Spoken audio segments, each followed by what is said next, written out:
লূত আলাইহিস সালামের বিবি তৎকালীন জামানায় পুরুষে পুরুষে জিনা, নারীতে নারীতে জিনা। লূত আলাইহিস সালাম ইসলামের দাওয়াত দিতেন, আর গোপনে গোপনে বিবি বাইলার ব্যভিচারে লিপ্ত হয়ে যেতেন। নারীতে নারীতে ব্যভিচার হতো, পুরুষে পুরুষে ব্যভিচার হতো। এমন দুষ্ট নারী ছিল তৎকালীন জামানায়।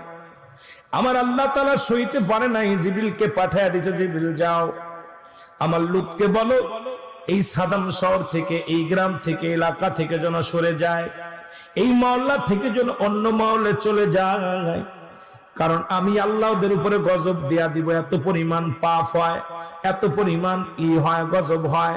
আল্লাহ কিছুদিন আগে গত বছরে কত করোনা ভাইরাস দিয়ে কত মানুষের মারলো, এরপরও আমাদের লজ্জা নাই, আমাদের ভয় নাই। এখনো ডেঙ্গু দিয়া সাইজ করতেছে প্রতিনিয়ত। মুসলমান প্রতিদিন 200-400 মানুষ মারা যায় ডেঙ্গু রোগে। না, এত গজব দিয়া পারো, এরপরে এইস দিয়া মানুষকে শেষ করে দেয়, তারপরেও মানুষের ভয় নাই। আল্লাহর আদালতে তো জবাব দিতেই হবে। আল্লাহ দুনিয়ার মধ্যে গজব দেয়, তারপরও কেন ভয় নাই রে মুসলমান? শুনে নাও আমার বাবারা, একটু দিলের কান্দা লাগায় শুনে নাও।